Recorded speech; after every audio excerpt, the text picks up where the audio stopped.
Anedota do Cabriola, de Machado de Assis.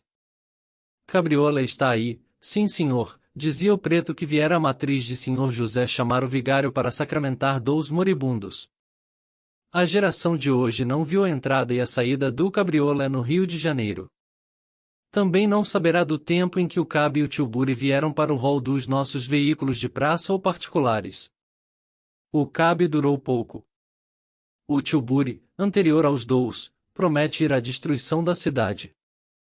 Quando esta acabar e entrarem os cavadores de ruínas, achar-se-á um parado, com o cavalo e o cocheiro em ossos esperando o freguês do costume. A paciência será a mesma de hoje, por mais que chova, a melancolia maior, como quer que brilhe o sol, porque juntará a própria atual à do espectro dos tempos. O arqueólogo dirá coisas raras sobre os três esqueletos. O Cabriola não teve história, deixou apenas a anedota que vou dizer. Dous! Exclamou o sacristão.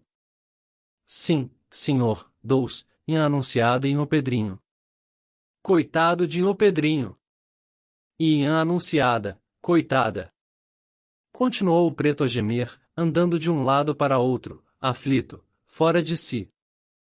Alguém que leia isto com a alma turva de dúvidas, é natural que pergunte se o preto sentia deveras, ou se queria picar a curiosidade do coadjutor e do sacristão. Eu estou que tudo se pode combinar neste mundo, como no outro. Creio que ele sentia deveras, não descreio que ansiasse por dizer alguma história terrível. Em todo caso, nem o coadjutor nem o sacristão lhe perguntavam nada. Não é que o sacristão não fosse curioso. Em verdade, pouco mais era que isso. Trazia a paróquia de cor, sabia os nomes das devotas, a vida delas, a dos maridos e a dos pais, as prendas e os recursos de cada uma, e o que comiam, e o que bebiam, e o que diziam, os vestidos e as virtudes, os dotes das solteiras, o comportamento das casadas, as saudades das viúvas. Pesquisava tudo e nos intervalos ajudava a missa e o resto. Chamava-se João das Mercês, homem quarentão, pouca barba e grisalho, magro e mião. Que Pedrinho e que Anunciada serão esses, dizia consigo, acompanhando o coadjutor. Embora ardesse por sabê-los, a presença do coadjutor impediria qualquer pergunta. Este ia tão calado e pio, caminhando para a porta da igreja, que era força mostrar o mesmo silêncio e piedade que ele. Assim foram andando. O Cabriola esperava-os, o cocheiro desbarretou-se, os vizinhos e alguns passantes ajoelharam-se, enquanto o padre e o sacristão entravam e o veículo enfiava pela Rua da Misericórdia. O preto desandou o caminho a passo largo. Que andem burros e pessoas na rua, e as nuvens no céu, se as há, e os pensamentos nas cabeças, se os tem. A do sacristão tinha os vários e confusos. Não era cerca do nosso pai, embora soubesse adorá-lo, nem da água benta do isope que levava, também não era cerca da hora, 8:15 da noite, aliás, o céu estava claro e a lua ia aparecendo. O próprio Cabriola, que era novo na terra, e substituía neste caso a sede, esse mesmo veículo não ocupava o cérebro todo de João das Mercês, a não ser na parte que pegava com o Pedrinho e em Anunciada. Há de ser gente nova, ia pensando o sacristão, mas hóspede em alguma casa, de certo, porque não há casa vazia na praia, e o número é da do Comendador Brito. Parentes, serão? Que parentes, se nunca ouvi? Amigos, não sei, conhecidos, talvez, simples conhecidos. Mas então mandariam Cabriola? Este mesmo preto é novo na casa, há de ser escravo de um dos moribundos, ou de ambos. Era assim que João das Mercês ia cogitando, e não foi por muito tempo.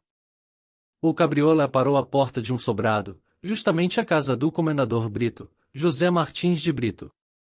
Já havia algumas pessoas embaixo com velas, o padre e o sacristão apearam-se e subiram a escada, acompanhados do comendador.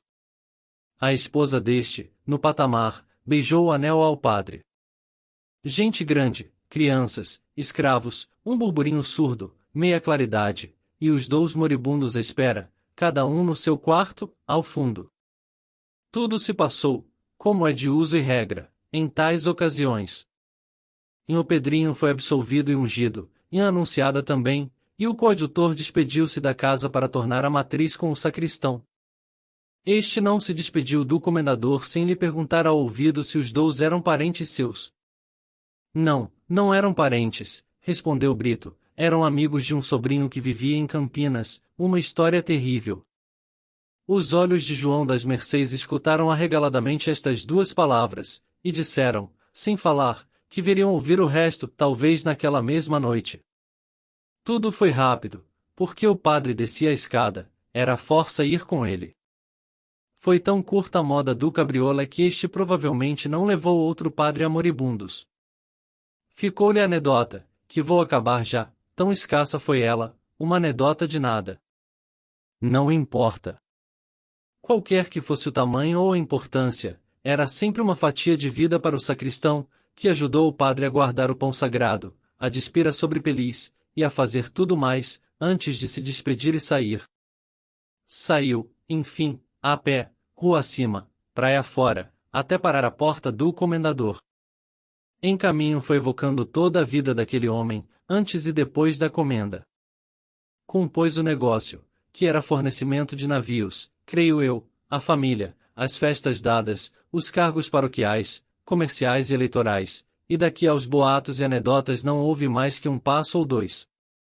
A grande memória de João das Mercês guardava todas as coisas, máximas e mínimas, com tal nitidez que pareciam da véspera, e tão completas que nem o próprio objeto delas era capaz de as repetir iguais. Sabia-as como o Padre Nosso, isto é sem pensar nas palavras, ele rezava tal qual comia, mastigando a oração, que lhe saía dos queixos sem sentir. Se a regra mandasse rezar 3 dúzias de Padre Nossos seguidamente, João das Mercês os diria sem contar. Tal era com as vidas alheias, amava sabê-las, pesquisava-as, decorava-as, e nunca mais lhe saíam da memória. Na paróquia todos lhe queriam bem, porque ele não enredava nem maldizia. Tinha o amor da arte pela arte. Muita vez nem era preciso perguntar nada. José dizia-lhe a vida de Antônio e Antônio a de José.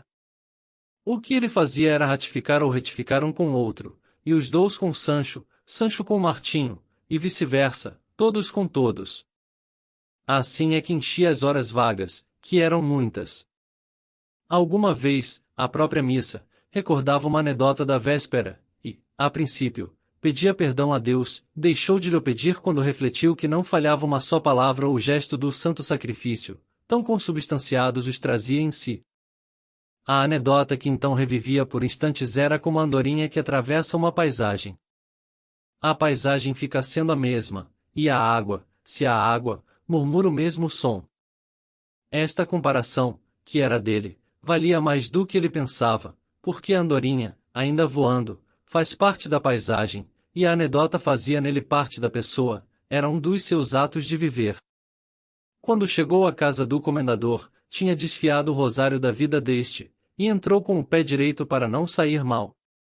Não pensou em sair cedo, por mais aflita que fosse a ocasião, e nisto a fortuna o ajudou. Brito estava na sala da frente, em conversa com a mulher, quando lhe vieram dizer que João das Mercês perguntava pelo estado dos moribundos.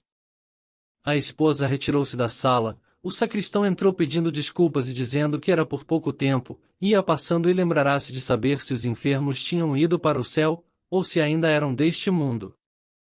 Tudo o que dissesse respeito ao comendador seria ouvido por ele com interesse. Não morreram, nem sei se escaparão, quando menos, ela creio que morrerá, concluiu Brito. Parecem bem mal. Ela, principalmente, também é a que mais padece da febre. A febre os pegou aqui em nossa casa, logo que chegaram de Campinas, há dias. Já estavam aqui? Perguntou o sacristão, pasmado de o não saber. Já, chegaram há 15 dias, ou 14. Vieram com o meu sobrinho Carlos e aqui apanharam a doença. Brito interrompeu o que ia dizendo, assim pareceu ao sacristão, que pôs no semblante toda a expressão de pessoa que espera o resto. Entretanto, como o outro estivesse a morder os beiços e a olhar para as paredes, não viu o gesto de espera, e ambos se detiveram calados. Brito acabou andando ao longo da sala, enquanto João das Mercês dizia consigo que havia alguma coisa a mais que febre. A primeira ideia que lhe acudiu foi se os médicos teriam errado na doença ou no remédio. Também pensou que podia ser outro mal escondido, a que deram o nome de febre para encobrir a verdade. Ia acompanhando com os olhos o comendador, enquanto este andava e desandava a sala toda, apagando os passos para não aborrecer mais os que estavam dentro. De lá vinha algum murmúrio de conversação, chamado, recado, porta que se abria ou fechava. Tudo isso era coisa nenhuma para quem tivesse outro cuidado, mas o nosso sacristão já agora não tinha mais que saber o que não sabia. Quando menos, a família dos enfermos, a posição, o atual estado, alguma página da vida deles, tudo era conhecer algo, por mais arredado que fosse da paróquia. Ah! Exclamou Brito estacando o passo. Parecia ver nele o desejo impaciente de referir um caso, a história terrível, que anunciará ao sacristão, pouco antes, mas nem este ousava pedi-la nem aquele dizê-la, e o comendador pegou a andar outra vez. João das Mercês sentou-se. Viu bem que em tal situação cumpria despedir-se com boas palavras de esperança ou de conforto, e voltar no dia seguinte, preferiu sentar-se e aguardar. Não viu na cara do outro nenhum sinal de reprovação do seu gesto, ao contrário, ele parou defronte e suspirou com grande cansaço. Triste, sim, triste, concordou João das Mercês. Boas pessoas, não? Iam casar. Casar? Noivos um do outro? Brito confirmou de cabeça. A nota era melancólica, mas não havia sinal da história terrível anunciada, e o sacristão esperou por ela. Observou consigo que era a primeira vez que ouvia alguma coisa de gente que absolutamente não conhecia. As caras, vistas há pouco, eram o único sinal dessas pessoas. Nem por isso se sentia menos curioso. Iam casar. Podia ser que a história terrível fosse isso mesmo. Em verdade, atacados de um mal na véspera de um bem, o mal devia ser terrível. Noivos e moribundos. Vieram trazer recado ao dono da casa. Este pediu licença ao sacristão, tão depressa que nem deu tempo a que ele se despedisse e saísse. Correu para dentro, e lá ficou 50 minutos. Ao cabo, chegou à sala um pranto sufocado. Logo após, tornou o comendador. Que lhe dizia eu, há pouco? Quando menos, ela ia morrer, morreu. Brito disse isto sem lágrimas e quase sem tristeza. Conhecia a defunta de pouco tempo. As lágrimas, segundo referiu, eram do sobrinho de Campinas e de uma parenta da defunta, que morava em Mata-Porcos. Daí a supor que o sobrinho do comendador gostasse da noiva do moribundo foi um instante para o sacristão, mas não se lhe pegou a ideia por muito tempo, não era forçoso, e depois se ele próprio os acompanhará. Talvez fosse padrinho de casamento. Quis saber, e era natural, o nome da defunta. O dono da casa, ou por não querer dar-lhe, ou porque outra ideia lhe tomasse agora a cabeça, não declarou o nome da noiva, nem do noivo. Ambas as causas seriam. Iam casar. Deus a receberá em sua santa guarda, e a ele também, se vier a esperar, disse o sacristão cheio de melancolia. E esta palavra bastou arrancar metade do segredo que parece ansiava por sair da boca do fornecedor de navios. Quando João das Mercês lhe viu a expressão dos olhos, o gesto com que o levou janela, e o pedido que lhe fez de jurar, jurou por todas as almas dos seus que ouviria e calaria tudo. Nem era homem de assoalhar as confidências alheias, mormente as de pessoas gradas e honradas como era o comendador. Ao que este se deu por satisfeito e animado, e então lhe confiou a primeira metade do segredo, a qual era que os dois noivos, criados juntos, vinham casar aqui quando souberam, pela parenta de Mata-Porcos, uma notícia abominável. E foi. Precipitou-se em dizer João das Mercês, sentindo alguma hesitação no comendador. Que eram irmãos. Irmãos como? Irmãos de verdade? De verdade, irmãos por parte de mãe. O pai é que não era o mesmo. A parenta não lhes disse tudo nem claro, mas jurou que era assim, e eles ficaram fulminados durante um dia ou mais. João das Mercês não ficou menos espantado que eles, dispôs-se a não sair dali sem saber o resto. Ouviu 10 horas, ouviria todas as demais da noite, velaria o cadáver de um ou de ambos, uma vez que pudesse juntar mais esta página às outras da paróquia, embora não fosse da paróquia. E vamos, foi então que a febre os tomou. Brito cerrou os dentes para não dizer mais nada. Como, porém, o viessem chamar de dentro, acudiu depressa, e meia hora depois estava de volta, com a nova do segundo passamento. O choro, agora mais fraco, posto que mais esperado, não havendo já de quem o esconder, trouxera a notícia ao sacristão. Lá se foi o outro, o irmão, o noivo. Que Deus lhes perdoe! Saiba agora tudo, meu amigo.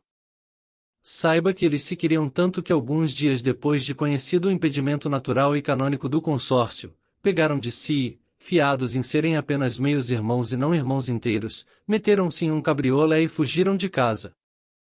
Dado logo o alarma, alcançamos pegar o cabriolé em caminho da cidade nova, e eles ficaram tão pungidos e vexados da captura que adoeceram de febre e acabam de morrer. Não se pode escrever o que sentiu o sacristão, ouvindo-lhe este caso. Guardou-o por algum tempo, com dificuldade. Soube os nomes das pessoas pelo obituário dos jornais, e combinou as circunstâncias ouvidas ao comendador com outras. Enfim, sem se ter por indiscreto, espalhou a história, só com esconder os nomes e contá-la a um amigo, que a passou a outro, este a outros, e todos a todos. Fez mais, meteu-se-lhe em cabeça que o cabriolé da fuga podia ser o mesmo dos últimos sacramentos, foi à cocheira, conversou familiarmente com o empregado, e descobriu que sim. Donde veio chamar-se a esta página, anedota do cabriolé? Fim.